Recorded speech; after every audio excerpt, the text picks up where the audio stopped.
Hello friends, आपका हमारे YouTube channel geography विस्तारता में स्वागत है। प्रायद्वीपीय नदी तंत्र का अच्छे से अध्ययन करने के बाद आज हम प्राकृतिक वनस्पतियों का अध्ययन करेंगे। भारत की प्राकृतिक वनस्पतियाँ।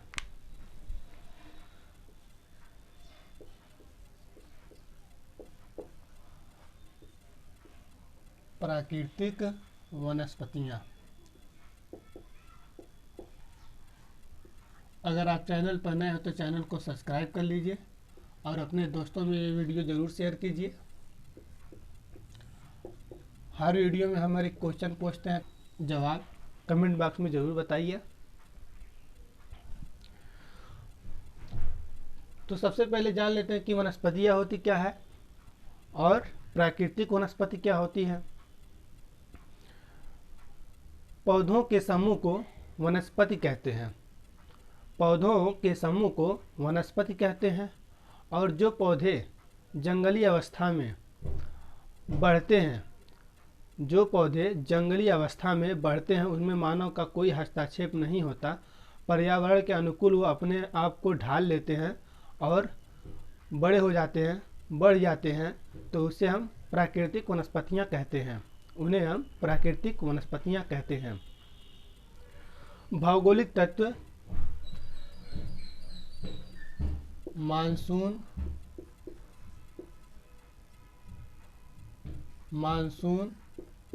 आर्द्रता,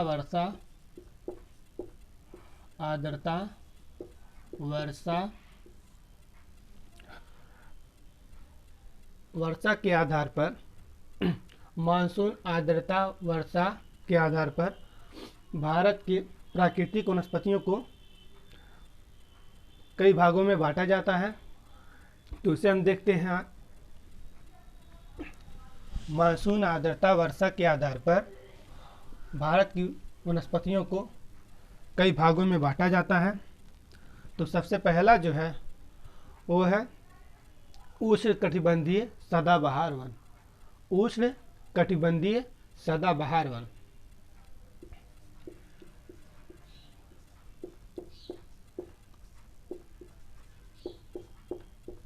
उष्णकटिबंधीय सदाबहार वन, इसे सदापर्णी वन भी कहते हैं। सदापर्णी वन भी कहते हैं। सदाबहार वन, इसे सदापर्णी वन भी कहते हैं। सदापर्णी।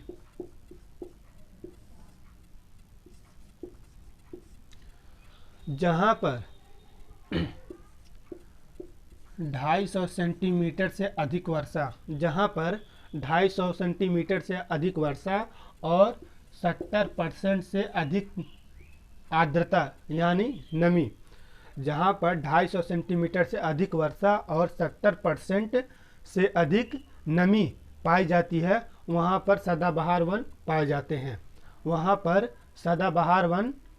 हैं। 250 सेंटीमीटर से अधिक वर्षा और 70% से अधिक नमी आर्द्रता जहाँ पाई जाती है, वहाँ पर सदाबहार वन पाए जाते हैं। अधिक वर्षा के कारण ये सघन होते हैं। क्या होते हैं? अधिक वर्षा के कारण ये सघन होते हैं। और सबसे ज़्यादा जो सघन है वो अरुणाचल प्रदेश में पाया जाता है। सबसे अधिक सघन जो है अरुणाचल प्रदेश में पाया जाता है। इसमें जो है कौन कौन वनस्पतियाँ पाई जाती हैं, कौन कौन वृक्ष पाए जाते हैं, तो उन्हें हम देखते हैं।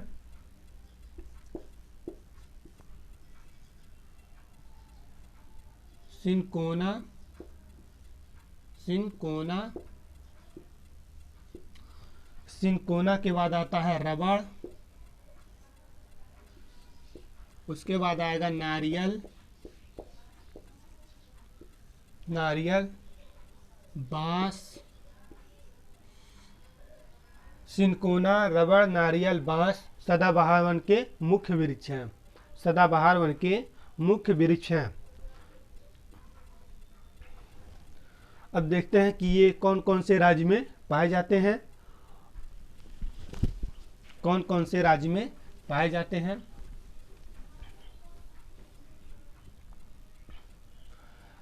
सघन जो है सबसे ज़्यादा सघन अरुणाचल प्रदेश में पाया जाता है, तो हो जाएगा अरुणाचल प्रदेश। उसके बाद मणिपुर, मणिपुर के बाद आएगा मेघालय, मेघालय, अरुणाचल प्रदेश, मणिपुर, मेघालय, त्रिपुरा, त्रिपुरा और सह्याद्री पश्चिमी घाट के क्षेत्र सदाबहार वन में आते हैं। पश्चिमी घाट पे कुछ हिस्सा जो है सदाबहार वन पाया जाता है। ये हो गया इसका क्षेत्र जहाँ पर सदाबहार वन पाए जाते हैं। अरुणाचल प्रदेश, मणिपुर, मेघालय, त्रिपुरा यहाँ पर पाया जाता है। जो कि ये गोले ब्लू कलर में जो गोले हैं यहाँ पे सदाबहार वन पाए जाते हैं। यहाँ पर सदाबहार वन पाए जाते हैं और पश्चिमी घाट सह्याद्री में सदाबहार वन पाए जाते हैं, जो कि ये पश्चिमी तट के किनारे है, पश्चिमी घाट पे है। सदाबहार वन को मुख्यतः दो भागों में बांटा गया है। सदाबहार वन को मुख्यतः दो भागों में बांटा गया है। ये वर्षा के आधार पर मुख्यतः दो भागों में बांटा गया है। वर्षा के आधार पर सदाबहार वन को मुख्यतः दो भागों में बांटा गया है। आप लोग कॉपी पे नोट करते चलिए। अगर आपको कहीं समझ में ना आए तो कमेंट बॉक्स में ज़रूर बताइए और ये वीडियो अपने दोस्तों में शेयर ज़रूर कीजिए। अगर आपका कोई क्वेश्चन हो तो व्हाट्सएप पे एक ग्रुप चलता है, उसका लिंक जो है डिस्क्रिप्शन में मिल जाएगा, आप वहाँ पे क्वेश्चन पूछ सकते हैं। अगर आप इसका PDF लेना चाहते हैं तो व्हाट्सएप पे आप जुड़ के वहाँ से PDF प्राप्त कर सकते हैं। वर्षा के आधार पर मुख्यतः दो भागों में बांटा गया है। पहला है आर्द्र सदाबहार वन, दूसरा है अर्ध आर्द्र सदाबहार वन। अर्ध आर्द्र सदाबहार वन, अर्ध आर्द्र सदाबहार वन। आर्द्र सदाबहार वन में पेड़ पौधे हमेशा हरे भरे रहते हैं, हरे भरे रहते हैं। और अर्ध आर्द्र सदाबहार वन में पेड़ पौधे हमेशा हरे भरे नहीं होते हैं। पेड़ पौधे हमेशा हरे भरे नहीं होते हैं।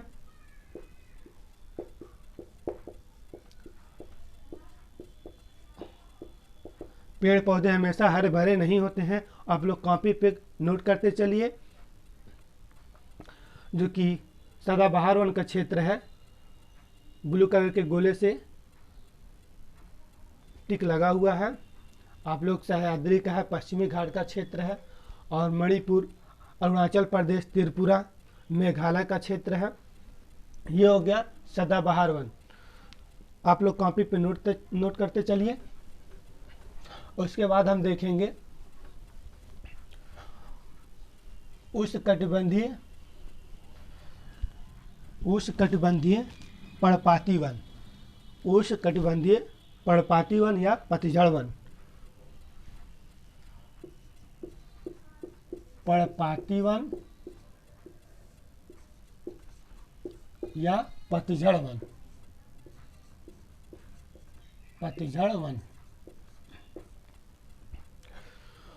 उष्णकटिबंधीय पर्णपाती वन या उष्णकटिबंधीय पतझड़ वन।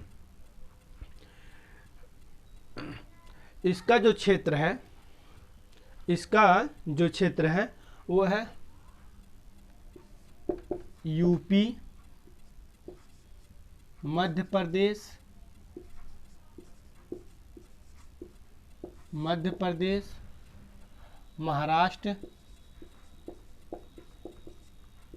महाराष्ट्र, कर्नाटक का कुछ हिस्सा, और उसके बाद आएगा तेलंगाना का कुछ हिस्सा। यूपी, मध्य प्रदेश, महाराष्ट्र, कर्नाटक, तेलंगाना में पर्णपाती वन पाए जाते हैं। यूपी, मध्य प्रदेश, महाराष्ट्र, कर्नाटक, तेलंगाना में पर्णपाती या पतझड़ वन पाए जाते हैं। पर्णपाती वन को मुख्यतः दो भागों में बांटा गया है। पर्णपाती वन को मुख्यतः दो वर्गों में बांटा गया है। तो उन्हें हम देखते हैं। पर्णपाती वन में जो है सागौन मुख्य वृक्ष कौन कौन से हैं, तो उन्हें देख लीजिए। सागौन, सागौन के बाद आएगा शीशम, सागौन, शीशम, सागौन के बाद आएगा शीशम, शीशम के बाद आएगा आम, साल, साल, सागौन, शीशम, आम, साल, ये यहाँ के मुख्य वृक्ष हैं, पर्णपाती वन के मुख्य वृक्ष हैं। तो इसे आप नोट कर लीजिए। पर्णपाती वन को मुख्यतः दो भागों में बांटा गया है। पर्णपाती वन को मुख्यतः दो भागों में बांटा गया है। पहला है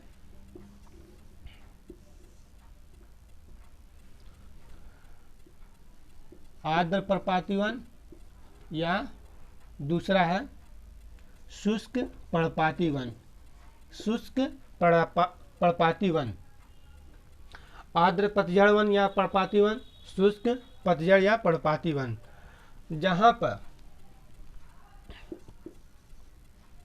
जहाँ पर 100 से 200 सेंटीमीटर वर्षा पाई जाती है वहाँ पर आर्द्र पर्णपाती वन पाया जाता है। जहाँ पर 100 से 200 सेंटीमीटर वर्षा पाई जाती है वहाँ पर आर्द्र पर्णपाती वन पाया जाता है। और शुष्क में 70 से 100 सेंटीमीटर जहाँ वर्षा पाई जाती है वहाँ पर शुष्क पर्णपाती वन पाया जाता है। 70 से 100 सेंटीमीटर वर्षा जहाँ पाई जाती है, 100 सेंटीमीटर वर्षा जहाँ पाई जाती है वहाँ पर शुष्क पर्णपाती वन पाए जाते हैं। ये हो गया पर्णपाती वन को दो भागों में बांटा गया, आर्द्र और शुष्क। 100 से 200 सेंटीमीटर जहाँ वर्षा पाई जाती है वहाँ पर आर्द्र पाया जाता है, आर्द्र पर्णपाती वन। और 70 से 100 सेंटीमीटर वर्षा जहाँ पाई जाती है वहाँ पर शुष्क पर्णपाती वन पाया जाता है। सागौन, सागौन, सागौन, शीशम, आम यहाँ का मुख्य वृक्ष है। सागौन जो है सबसे ज़्यादा मध्य प्रदेश में पाया जाता है। सागौन जो है मध्य प्रदेश में सबसे ज़्यादा पाया जाता है। एक अकेला मध्य प्रदेश सागौन का 50%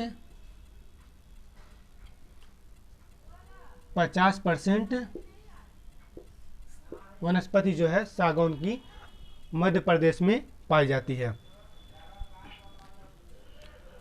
इसके बाद आएगा, आप लोग कॉपी पे नोट करते चलिए।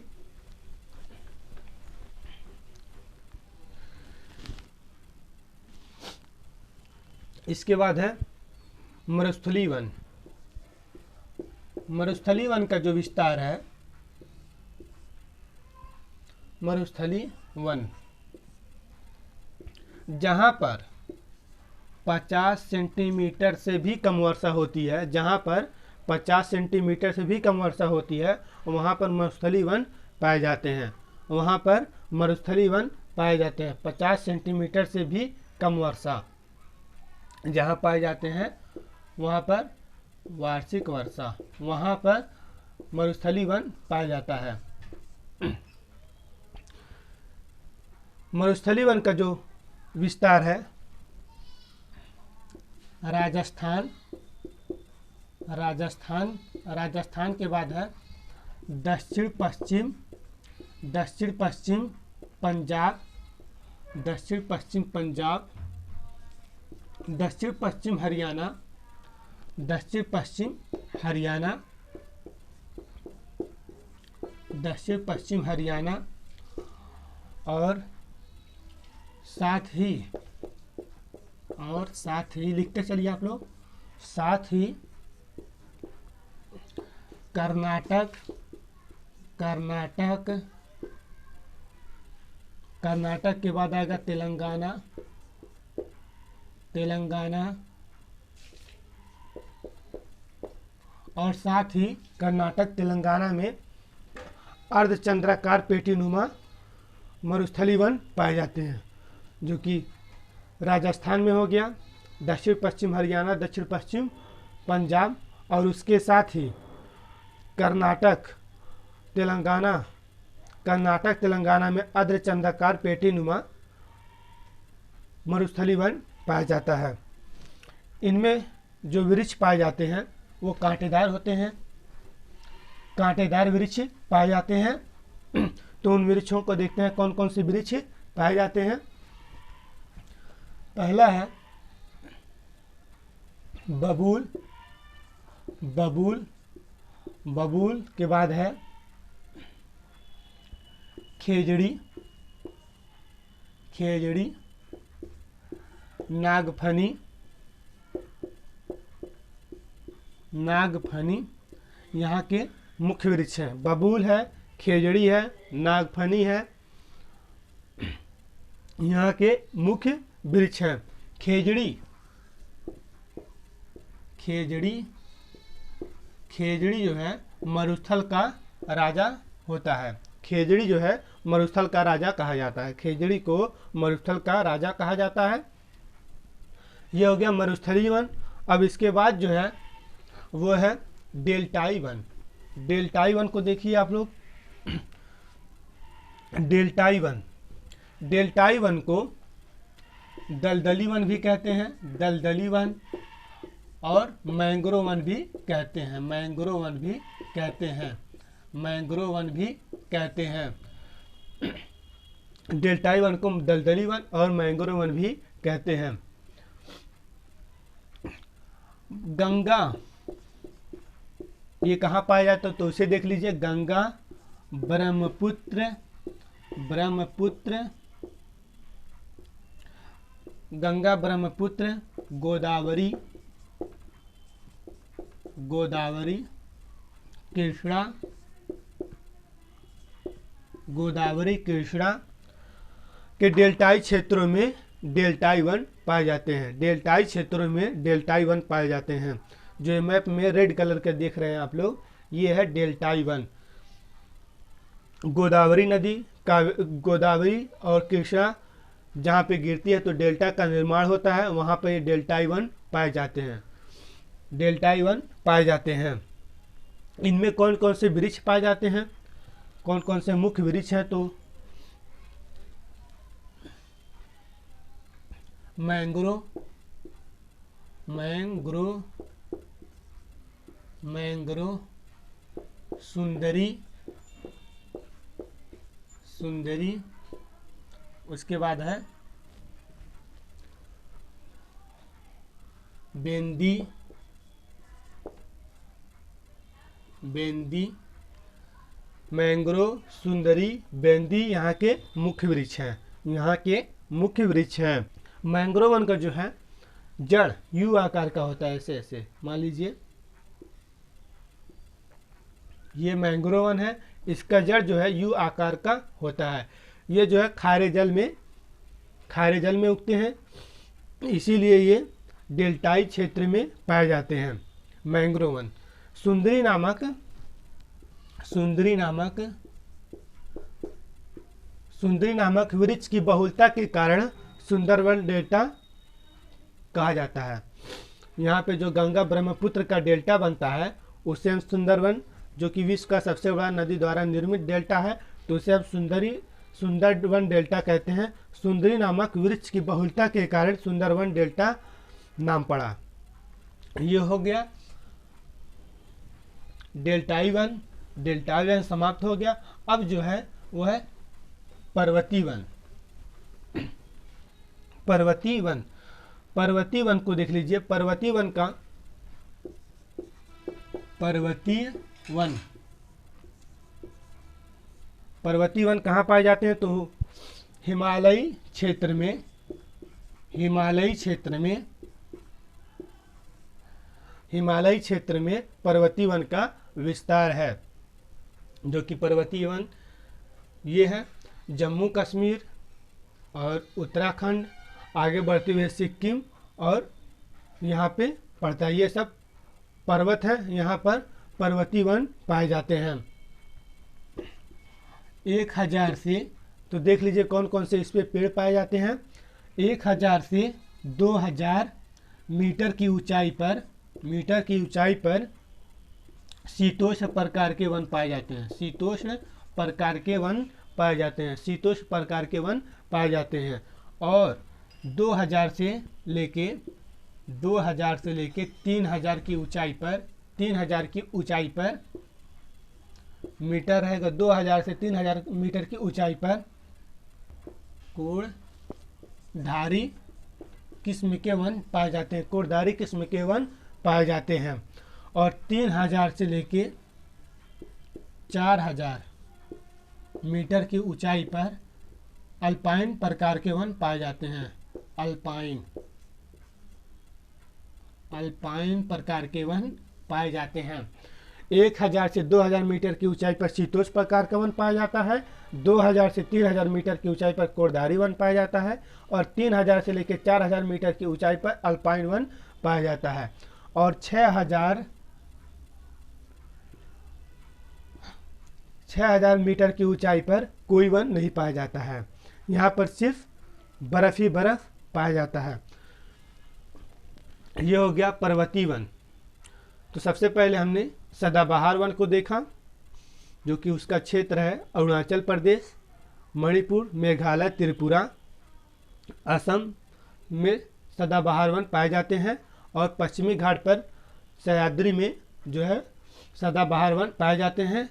और उसके बाद पतझड़ वन को मुख्यतः 2 भागों में बांटा गया है, शुष्क पतझड़ वन, आर्द्र पतझड़ वन। आर्द्र पतझड़ वन का क्षेत्र ये है, जो कि आर्द्र पतझड़ वन 19.7% पाया जाता है। 19.7% पतझड़ वन पाया जाता है। और शुष्क पतझड़ वन जो है 41.8% पाया जाता है। 41.8% पाया जाता है। 41.8% पाया जाता है। और आर्द्र पतझड़ वन 19.7% पाया जाता है। इसके बाद मरुस्थली वन का विस्तार जो है हरियाणा, दक्षिण पश्चिम हरियाणा, दक्षिण पश्चिम पंजाब, राजस्थान और गुजरात और साथ ही कर्नाटक, तेलंगाना में अर्धचंद्राकार पेटीनुमा मरुस्थली वन पाया जाता है। उसके बाद डेल्टाई वन का जो क्षेत्र है गंगा ब्रह्मपुत्र के डेल्टाई क्षेत्रों में और कृष्णा गोदावरी डेल्टाई क्षेत्रों में डेल्टा वन पाए जाते हैं। अब पर्वतीय वन जो है हिमालयी क्षेत्र में पाए जाते हैं। 1000 से 2000 मीटर की ऊंचाई पर शीतोष्ण प्रकार का वन पाया जाता है। और 2000 से 3000 मीटर की ऊंचाई पर कोड़धारी वन पाया जाता है। और 3000 से 4000 मीटर की ऊंचाई पर अल्पाइन वन पाया जाता है। ये हो गया प्राकृतिक वनस्पतियाँ। पिछले वीडियो में हमने एक क्वेश्चन पूछा था कि गंगा की सबसे लंबी सहायक नदी कौन सी है और कहाँ से निकलती है और ये कितने राज्यों में बहती है और अपना मुहाना कहाँ बनाती है। तो उसे देख लीजिए आप। ये है यमुना नदी। यमुनोत्री से निकलती है। कहाँ से निकलती है? यमुनोत्री से निकलती है। यमुना यमुनोत्री से निकलती है। और सबसे पहले यूके, उत्तराखंड, फिर यूपी और फिर हरियाणा